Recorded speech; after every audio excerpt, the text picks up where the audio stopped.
A few days late with this due to recording conditions not being met, and honestly still kind of not being met. Turtle. But it's time to show off my 2020 figure haul. In total, I got 40 figures in 2020, which is staggering considering my tiny one-room apartment shared with my partner. Let's start off with the 2020 figures themselves, the ones that managed not to get pushed into 2021 anyway. Thanks, Cov. I'm calling it Cov so I don't get slapped with an info label. If you don't know who Cov is, watch Ultraman Gaia on Crunchyroll. Totally not sponsored.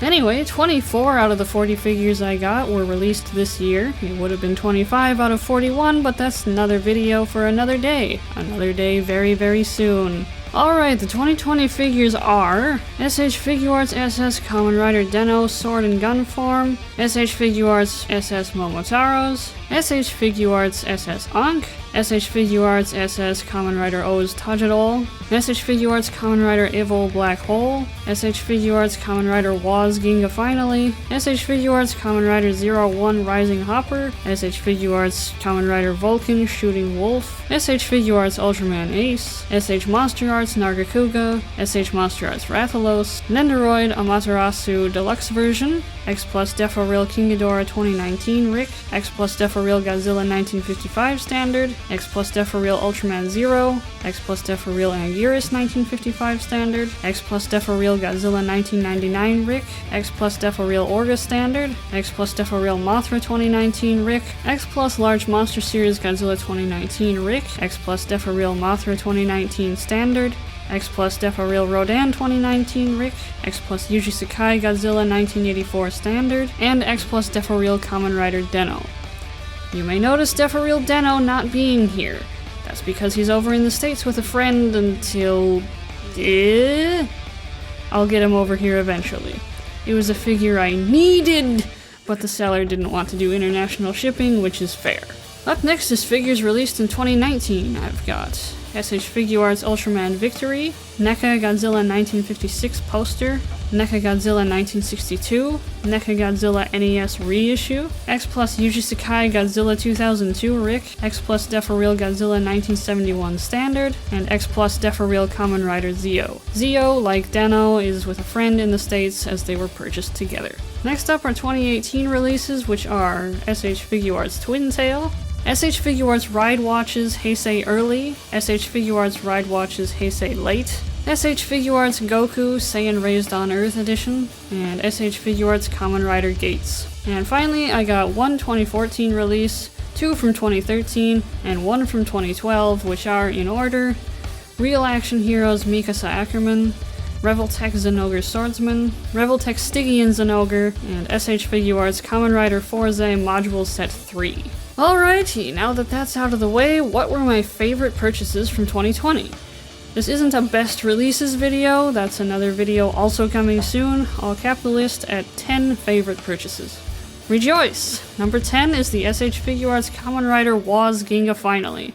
Woz is my third favorite character of all time, so it's only fitting his final form gets on this list.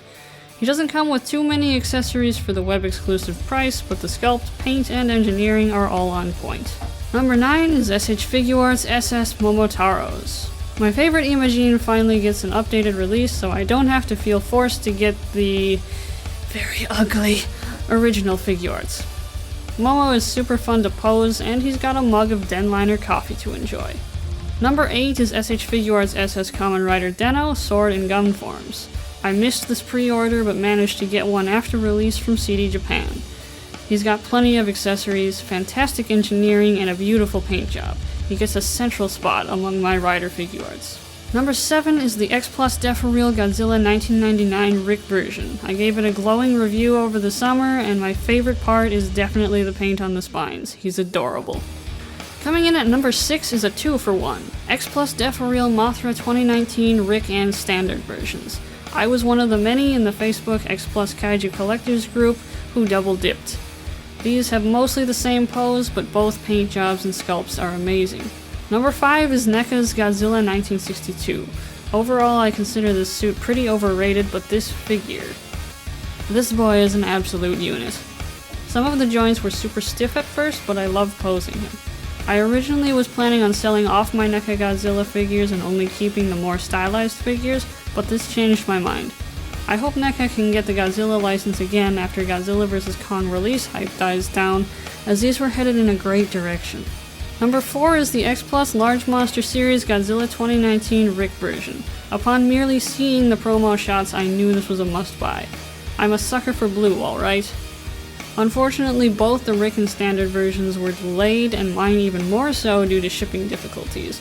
Eventually, mine was shipped out of the US as Awesome Collector was having issues with the Japan warehouses. Some people even had defective light-ups, which made me nervous, but mine was fine when he arrived, and I had him lit up almost constantly for the first couple weeks. He's just so good. Number 3 is the X Plus Yuji Sakai Godzilla 1984 Standard. I was originally passing on this, but then people started posting photos of the Rick version, as the Standard was delayed by COV, and it looks so good. It was getting way too hard to ignore anymore, and the Standard was still available for pre-order on Awesome Collector. So I asked my inner Palpatine, should I do it? And my inner Palpatine said, do it. So I did it. It was quite a wait. The Standard kept getting delayed until early summer. Finally, I got a message from Awesome Collector. A new employee at Tenso shipped the wrong figure, so I had to wait for that figure to get to Sweden. Tried in vain to reject it right away. Ended up having to wait 2 weeks for it to be considered abandoned, and then wait for it to get back to Tenso in Japan. I felt bad for that employee. Mistakes happen, and I hope they kept their job. Shout out to Tenso though, phenomenal proxy shipping service for Japan exclusives. Finally, I did receive the correct package, and well worth the wait. I can't stop looking at him, he's beautiful. Coming in at number 2 is the last figure to come in for 2020, Real Action Heroes Mikasa Ackerman. Earlier in December, I finally sat down to watch Attack on Titan, and holy, I don't swear in videos. I binged it within a week, and easily 2/3 if not 3/4 of the episodes at that point, in a 24-hour time span. It is easily my favorite show, taking the title away from Full Metal Alchemist, both versions, and Mikasa almost immediately became my favorite character of all time, replacing Akane from Godzilla against Mechagodzilla. So naturally, being addicted to plastic, I poked around Mandarake for Attack on Titan figures. Managed to find this figure somehow unopened for 6 years. Real Action Heroes have window boxes, so I guess the original owner just displayed it in box. Watched a review for them and decided it was definitely worth it, so I put in my order, DHL'd it, and yes, DHL is a verb now, and she got here on December 28th. I've got some gripes with the engineering, as will be shown in the review, but otherwise she very quickly became my second favorite purchase of 2020. And finally, number 1, my favorite purchase of 2020 is the X Plus Yuji Sakai Godzilla 2002 Rick version. This figure is special to me. Pre-orders closed in January 2019 if I remember right, and it released in April. I forced myself to pass on it due to my abysmal financial situation at the time. I had no job and was racking up debt with stupid spending. I managed to get a new job at the end of summer and began getting smarter about money. I started budgeting in January 2020, and that's been the biggest game changer for me. As an American citizen, I was eligible for the $1,200 stimulus payment. All Americans must file taxes regardless of residence abroad, and my income was well below the limit for diminishing returns on the payment. For some reason, despite having my direct deposit info on file, the IRS mailed a check to Sweden. They actually mailed a check to Sweden. I kept it and I'm framing it because checks in Sweden? The only checks in Sweden are people from the Czech Republic. Anyway, the stimulus was counted as bonus income and someone happened to be trying to sell this guy. And that's how I managed to get him. For double the original price, but that hardly matters for a Grail figure. I count him as a symbol of victory as well. And that's it for my 2020 figure haul and favorite purchases. What were your favorite 2020 purchases? Let me know in the comments. Stay tuned for the boatload of reviews coming, 2020 releases having priority, as well as other videos, including the Machine Dragon's Lair 2020 Figure Awards. Why are you like this? Oh crap, that was recorded.